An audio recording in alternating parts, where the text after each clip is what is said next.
Hello guys, jujutsu Kaisen का भी comeback हो चुका है। अब तो जनवरी में एनीमे का सीजन 3 और मूवी भी ला रहे हैं वो लोग। तो जे के सीजन 3 का ट्रेलर अमेजिंग, तो इस बार मापा डिसअपॉइंट नहीं करने वाला। के मांगा का सीक्वल भी आ चुका है। अब तो उसका चैप्टर 1 भी आ चुका है। जुजुत्सु काइसन ने बहुत तगड़ा कमबैक किया है भाई एनीमे की दुनिया में। तो जुजुत्सु काइसन मॉड्यूल है जे की स्पिन ऑफ सीरीज है जो हाफ ईयर तक चलने वाली है। इस नए चैप्टर में हमें गोजो भी दिखने वाला है, पर पास्ट में मेमोरीज में वो दिखने वाला है। ये गोजो को कितना भी हिट कर ले पर उसे यूज करना तो छोड़ता ही नहीं। जे के सीक्वल की स्टार्टिंग वही से होती है, चाहे जे की मांगा खत्म हुई थी जहाँ पे यूटा के ग्रैंड किड्स बताए गए थे, वही दोनों इस मांगा के प्रोटैगनिस्ट होने वाले हैं। तो चलो मांगा स्टार्ट करते हैं। तो जे के मांगा में ईयर है 2086। अर्थ के बाहर नेवाडा से 30,000 मीटर दूर एक एलियन की लाइफ फॉर्म है जो खुद को सिमोरियंस बुलाते हैं, और उनके पास नोनेक्स नाम की मदरशिप है। उस पे 50,000 एलियंस भरे हुए हैं और अर्थ पे रेफ्यूजीज बनने आए हैं, और उनकी पावर सेम है जुजुत्सु सोर्सरर्स की तरह। हमें अभी एलियंस की बातचीत दिखाई जाती है। यहाँ एलियंस का लीडर अपने ही 2 बंदों से बात कर रहा है, और यहाँ ये बंदा देखो, ये बंदा टेंगन की तरह नहीं लग रहा क्या? ये दोनों जापान के बारे में कुछ बता रहे होंगे, तब ये उनका लीडर कहता है कि जापान। मैंने तो सोचा था कि इस प्लैनेट की सबसे स्ट्रॉन्गेस्ट कंट्री अमेरिका है। इन दोनों एलियंस में से एक एलियन कहता है कि हाँ वो बात सही है, पर अमेरिका ने सारे डिप्लोमेटिक मिशन की अथॉरिटी जापान को दे दी है। के बाद इन दोनों में एलियंस में से एक एलियन अपनी थर्ड आई को टच करता है और कुछ देख रहा होता है। तभी एलियन का लीडर कहता है कि तुम्हें कुछ पता चला क्या? ये एलियन कहता है कि ऐसा लग रहा है कि जापान में ऐसे कुछ लोग हैं जिनकी पावर हमारे जैसी है, और इस प्लेनेट पे उन लोगों को जुजुत्सु सोर्सरर्स कहा जाता है। तो यही से स्टार्ट होती है जुजुत्सु काइसन मॉड्यूलो। के बाद हम देखते हैं यूटा ओकोसुको अपने ग्रैंड किड्स यूका के साथ, जो 6 साल की है। अपना यूटा तो बुढ़ा हो चुका है, अब यूटा यूका के साथ खेल रहा है और यूका भी मजा आ रही है उसे। यूटा यूका को एक रिंग देता है और कहता है कि मुझे तुम्हें ये रिंग देनी है, और यूका कहती है आप श्योर हो क्या? यूटा कहता है तुम्हें नहीं चाहिए क्या? यूका कहती है कि हाँ चाहिए तो सही, पर ये आपका तो ट्रेजर है ना। यूटा कहता है कि हाँ है, पर मैं तुम्हारे लिए वरीड हूँ। जब तक तुम फुल प्रेस सोर्सरर नहीं बन जाती तब तक ये रिंग तुम्हारे पास रहेगी और तुम्हारा ख्याल रखेगी। हड़वा करना ठीक है? यूका भी एक्साइटेड होकर कहती है कि हाँ करूंगी। इसके बाद हम देखते हैं यूका 10 साल की हो चुका है और हमारा यूटा अब इस दुनिया में नहीं रहा। हमें यूटा की फुल शक्ल भी नहीं दिखाई जा रही है। यहाँ हमें पता लगता है कि यूटा के पहले माँ की पहले ही मर चुकी होती है। जब माँ की डेथ हुई तब यूटा भी धीरे धीरे कमजोरी पड़ता जा रहा था। ये क्या बात है, यूटा आधा कटने के बाद भी नहीं मरा, प्यार को खोने के बाद धीरे धीरे वीक होके मर गया। ये सब यूका बता रही होती है और कहते हैं कि दादाजी मैं आपके जितना स्ट्रांग बनूंगी। अब के बाद हमें पता लगता है कि यूटा ने जो यूका को रिंग दी थी उससे ले ली जाती है, और उससे कहा जाता है कि ये हमारे गोचो फैमिली की स्पेशल कर्स ऑब्जेक्ट में गिना जाता है, और इसे ये रिंग लेके के बड़े भाई सुगुरु को दी जाती है। पास से यूका बहुत गुस्सा हो जाती है, अब तक तो मेरे पास थी, उसको कैसे दे दी? यूका सुगुरु से रिंग मांगने जाती है और कहते हैं कि ये रिंग मुझे दे दो, ये मेरे और ग्रैंडपा के लिए बहुत ज्यादा इंपॉर्टेंट है। के बाद हमें सुरुगी दिखाया जाता है। सुरुगी 11 साल के, लिटरली मेगुमी जैसा हैंडसम और अकड़ू बंदा। सुरुगी कहता है कि मैंने तो रिंग नहीं मांगी थी। यूका कहती है ला वापस दे दे। यूका को बहुत गुस्सा आ रहा था क्योंकि उसकी रिंग उसके भाई को दे दी, और कह रही होती है कि मैं इतना ज्यादा स्ट्रांग बनूंगी कि मैं साबित करूंगी कि मैं वर्थ हूँ उस रिंग के लिए। यूटा क्या करा गया, भाई बहन के बीच में लड़ाई करा के चला गया रिंग की वजह से। उसके बाद हम देखते हैं एक लड़का जो एक बच्चे के साथ गेम खेल रहा है। ये लड़का कहते हैं आजकल के बच्चे अभी बस रेट्रो गेम्स ही खेलते हैं क्या? गर्ल्स ज्यादा अच्छा नहीं खेलती, पर तुम तो बहुत अच्छा खेल रहे हो भाई। और वो बच्चा कहता है कि नहीं नहीं, मुझे तो बस 1 घंटा गेम खेलने को मिलती है पूरे दिन में, और मेरे फ्रेंड्स पूरे दिन और वीकेंड्स में खेलते रहते, फिर भी उनके पेरेंट्स उनको कुछ नहीं कहते, और उन लोगों के पास तो डीआरसी भी है। मेरे पेरेंट्स तो ज्यादा मीन है, वो लोग तो मुझे एक दिन में सिर्फ 30 मिनट वीडियो देखने देते हैं। ये बच्चा जो गेम खेला है उसमें लोगों को मारना होता है, तो वो लड़का कह रहा है कि तुम्हारे एज के बच्चों को ये गेम खेलनी चाहिए क्या? अगर कोई तुम्हें ऐसे मार देते तो ये क्रूअल नहीं हो जाएगा? तो बच्चा कहता है कि ये नॉर्मल बात है। तो वो लड़का कहता है कि ये नॉर्मल है तो तुम्हें कोई कंप्लेंट नहीं होनी चाहिए अगर मैं तुम्हें मार दूं तो। मैं बता रहा हूँ ये लड़का कुछ पूरा काम करता है, ये 100% पक्की बात। के बाद हम आते हैं यूका और सुरुगी पे, जो दोनों जुजुत्सु सोर्सरर्स बन चुके हैं, और उनकी एज है 60 और 70, दोनों में बस 1 साल का ही डिफरेंस है। तो एक जुजुत्सु सोर्सर इन लोगों को बता रहा है कि अभी रिसेंट में ऐसे केसेस आ रहे हैं जिससे जापानीज लोगों को उठाया जा रहा है और उनको यूज किया जा रहा है एनर्जी सोर्सेस की तरह। काफी सीरियस चीज हो रही है, तो मैं चाहता हूँ कि तुम 3 लोग इसे इन्वेस्टिगेट करो और हायर अप्स को रिपोर्ट करो। और वो सोचता अपने आगे बात कंटिन्यू करके कहता है कि हमारे एक्टिविटी में तो बच्चों को भी उठाया जा रहा है और पुलिस भी ट्रैक डाउन नहीं कर रही, तो इसमें जुजुत्सु सोर्सरर्स हो सकते हैं। यूका कहती है हाँ ठीक है, पर क्या मतलब आपका? हम 3 लोग। हमें दूसरा सोर्सरर दिखाया जाता है, उसका नाम होता है मारू वेलवोल येलवोरी। ये कोई सोर्सरर्स नहीं है, एक एलियन, हमें तो पता है, और लगता है हायर अप्स को भी पता है कि ये एलियन है, पर नीचे वाले जुजुत्सु सोर्सरर्स को नहीं बताया अभी। एलियन का बहुत लंबा नाम है, तो वो एलियन खुद कहता है कि बस मुझे मार बोला, बस कुछ नहीं। इसे देख के यूका कहती है कि जुजुत्सु सोर्सरर वो भी दूसरा कंट्री का है, अनयूजुअल नहीं क्या? के बाद यूका कहती है कि हाई कर्स एनर्जी एक इमोशनल एनर्जी, और हमारे जापानीज लोगों में यही बात यूनिक है।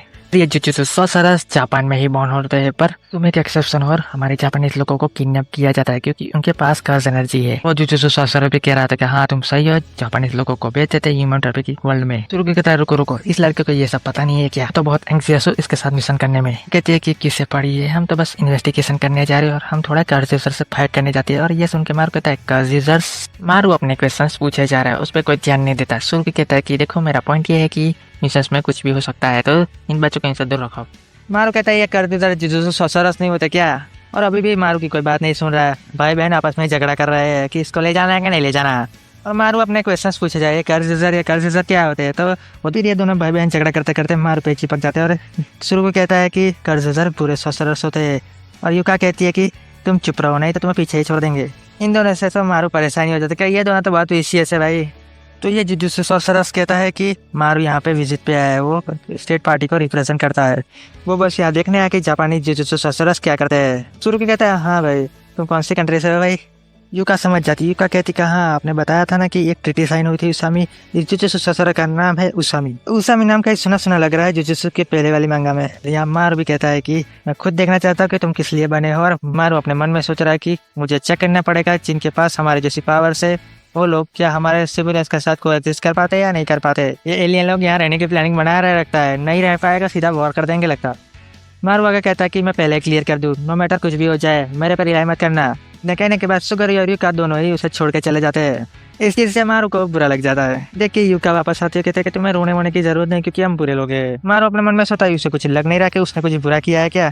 इसके बाद युका मारू को ताकोयाकी खिलाने ले जाती है और ये खाते खाते मारू रो रहा होता है। और युका कहती है तुम रो क्यों रही है, ताकोयाकी तो कंसा में कहीं भी मिल जाती है, ओसाका में भी मिलती है, पर ये तो क्यों तुम तो जानते हो ना। युका इतना फ्लेक्स मार रही है तो मारू कहता है कि मैन इस कंट्री के पास तो सब कुछ है। इसके बाद युका कहती है कि तुम बाद में मुझे पे बैक कर देना। तो युका कहता है आई एम रियली सॉरी, मुझे क्या पे बैक करना पड़ेगा? एलियन तुम यहाँ रहने की प्लानिंग कर रहे हो, ये सब सीख लो पहले।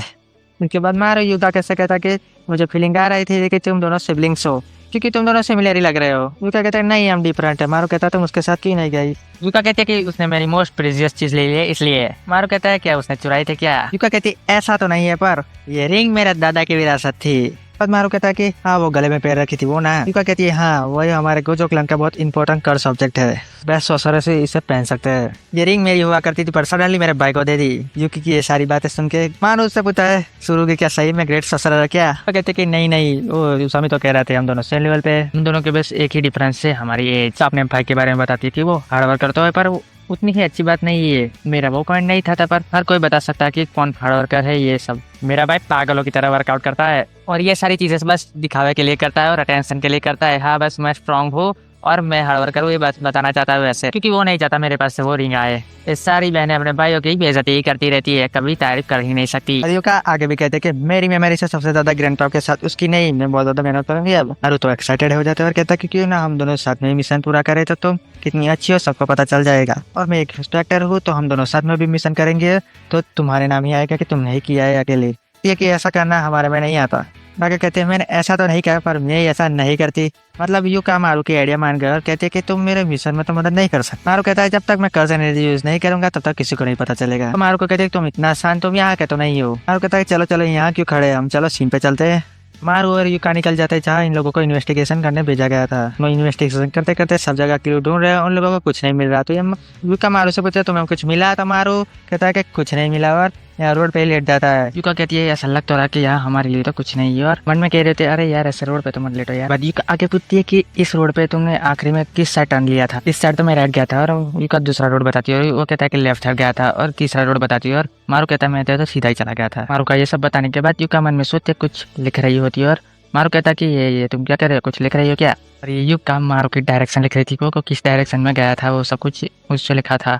और मारू कहता है कि तुम गेस कर रही हो मैं आगे कहाँ जाऊंगा वो। और ये तो सही है पर क्या व्हाट, और ये गेम खेलने का टाइम तो नहीं है। युका गुस्सा होकर कहते हैं कि शट अप, मैं बाद में एक्सप्लेन करूंगी। तो युका एक्सप्लेन करती कि इस रोड पे किसी ने फिजिकल मैनिपुलेशन किया है, इस पे कर्स कास्ट किया है क्योंकि ये रास्ता सॉर्सरर्स और छोटे बच्चों को वही ले जाता है जहाँ वो जाना चाहते हैं। युका क्या कहना चाहती है मारू अच्छे से समझ गया और मारू कहता है इसका मतलब आगे भी एक्सप्लेन करते हैं कि ये बैरियर टेक्निक हो सकती है जो एक्टिवेट है। बाद पे जो भी स्पेसिफिक ऑर्डर में जाएगा उसे बैरियर कैप्चर कर लेगा। और मारू समझ के कहता है ये तो परफेक्ट प्लान है बच्चों को किडनैप करने का, हम उनको छोड़ नहीं सकते। मारू तो खुशी हो जाता है कि तुम कितनी ज्यादा अमेजिंग हो और सब देखेंगे तुम कितनी ज्यादा ग्रेट हो। मारू ने ये कहा तो युका को अच्छा लगा, पर युका कहती है कि नहीं नहीं ये तो अंधा भी पता लगा लेगा। मैं पीछे से शुरू की वजह शुरू की कहता है इतने टाइम से कहा था तुम लोग। मारू मन में कहता है कि ये से याद नहीं किया ये हमें छोड़ के भाग गया था। शुरू की यहाँ के पहले डिकोड करके बैठा है। वो कहता है कि तुम्हें फिगर आउट कर लिया ना कि वहाँ रास्ते में जाओगे तो तुम पकड़े जाओगे। मारू कहता है तुम्हें भी पता चल गया क्या? तो शुरू की कहता है हाँ मुझे भी पता चल गया। और शुरू ने ये पहले ही डिकोड कर लिया तो युका को मारू कहता है कि सॉरी। और युका कहती है कि नहीं नहीं इसमें तुम्हारी कोई गलती नहीं, पर हम दोनों भाई बहनों के बीच में ज्यादा क्यों घुस रहे हो। तो मारू कहता है कि मेरा भी एक भाई है और मेरे भाई के साथ मेरी भी ऐसी ही हालत है। युका कहती है तुम दोनों फाइटिंग वाइटिंग करते हो क्या? मारू कहता है फाइट तो नहीं करते पर मेरा भाई मुझे क्लमजी समझता है और ये बात उसे नहीं पसंद। युका कहती है कि ये बहुत सही है मुझे पता लग रहा है। और वो कहता है कि हम दोनों समझ नहीं सकते इसलिए मुझे बहुत ज्यादा हर्ट होता है, पर ऐसा ही चलता रहा तो मुझे हमेशा के लिए हर्ट होगा। मैं नहीं चाहता कि मेरी तरह तुम दोनों का भी वही हाल हो। तो मैं चाहता हूँ इनका जो कुछ हुआ तुम दोनों सेटल कर लो। युका कहती है कि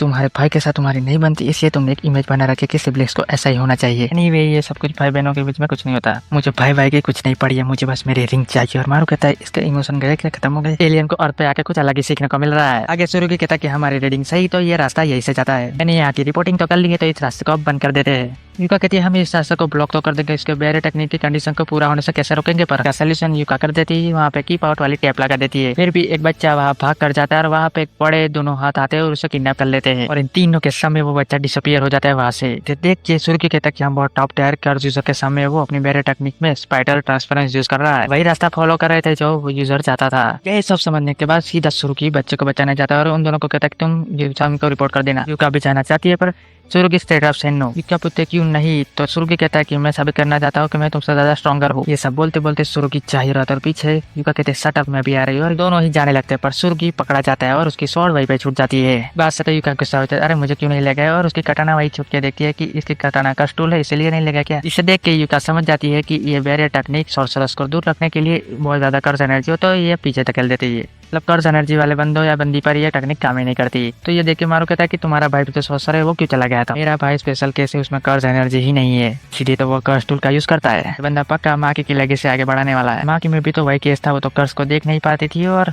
कर्ज टूल का यूज करती थी, उसके लिए चश्मा लगाती थी कर्ज को देखने के लिए। तो बिना अपने कर्ज टूल के चला गया है। तो मारू कहता है कि अरे उसके साथ तो बहुत बुरा, वो तो सीधा बच्चे को ही बचाने चला गया। कहते ऐसा लगता है कि शिकारी को शिकार बन गया है। और कहता है ये तो बहुत ईजी था समझने के लिए पर हमारे पास इसका समय नहीं है अभी। मारू तो शुरू गई और उस बच्चे को बचाने की बात करेगी। कहते हैं शुरू ने जैसा कहता वैसा करते, उस स्वामी को रिपोर्ट करके आते हैं और हम बचाने जाए कहा।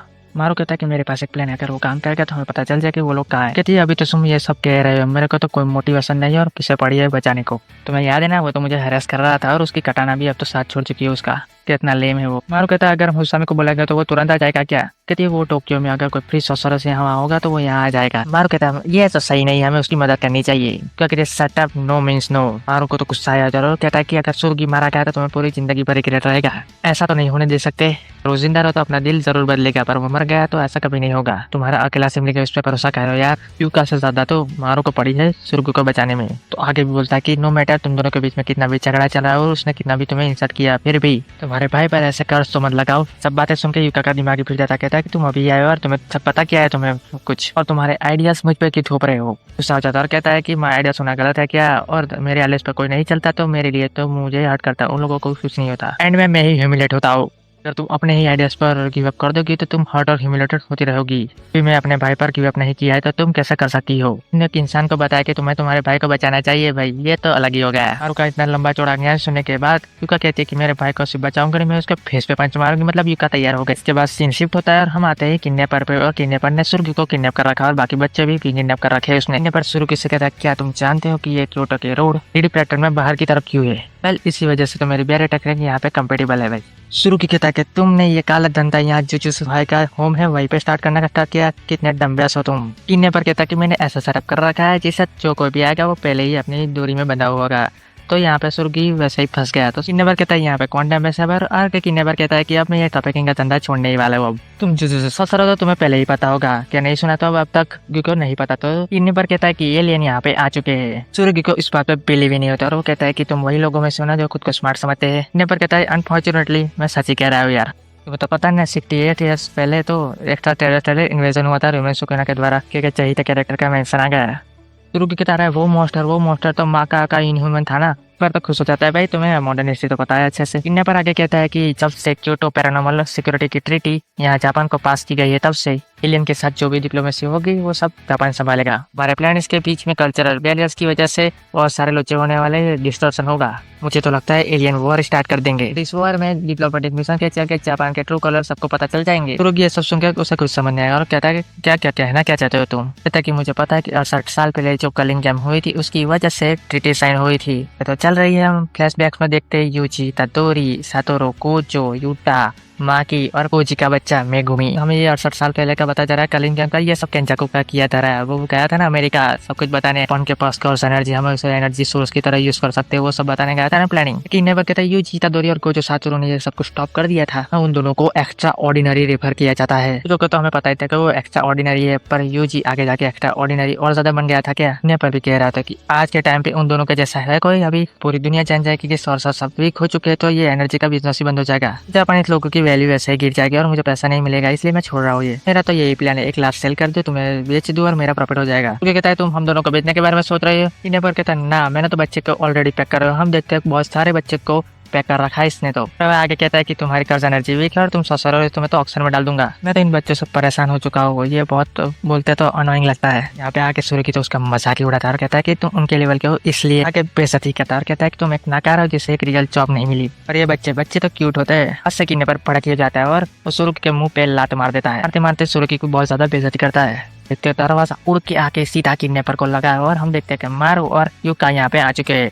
इसके बाद हमें फ्लैशबैक में पता लगता है कि मारू और युका यहाँ पे कैसे आए। युका और तुरुगी दोनों ब्लड रिलेटेड है, तो एलियन मारू अपनी कर टेक्निक यूज करके उसे यहाँ पे ले आया। उसके बाद हम देखते हैं 3 vs 1 पर। ना हम वो नहीं देखेंगे, हम देखेंगे भाई बहन का पहले झगड़ा। और यहाँ पे युका सीधा अटैक ही कर देते हैं सुरुगी पे। सुरुगी सारे अटैक्स को टॉच करके युका को हरा ही देता है और युका कहती है हाँ वो स्ट्रॉन्ग तो है। मैं यही सोच रही, मैं जानती थी कि वो बहुत ज्यादा वर्क हार्ड करता है। और हम ये पैनल को देखो, ये पैनल मिलती है सीधा जोरो से। तो मैंने लाइव एक्शन सीरीज से देखी है वन पीस भी, मैं इसका एनीमे नहीं देखा, फिर भी मैं जोरो का फैन हूँ भाई। जोरो उस लेवल का है। सुरुगी का ये बताना ये जोरो का रेफरेंस है। तो युका सीधा फाइट करती है किडनैपर से, अटैक करती है स्वैग जॉस स्ट्राइक के साथ। किडनैपर उसे अच्छे से डॉज कर लेता है, पर जहाँ पेपर पड़े उससे वो बंदा शिफ्ट हो सकता है। तो वो सीधा युका के पीछे ही आ जाता है। युका शॉक ही हो जाती है कि ये जो बड़े टेक्निक यूज कर रहा था उसने वो यूज कर ली क्या। क्योंकि फाइट में शुरू के बीच में कूद जाता है और अपनी न्यू स्टाइल टेक्निक अपनी स्वॉर्ड से यूज कर देता है। इस स्वॉर्ड टेक्निक का नाम है बेटो स्वॉर्ड ड्रॉइंग।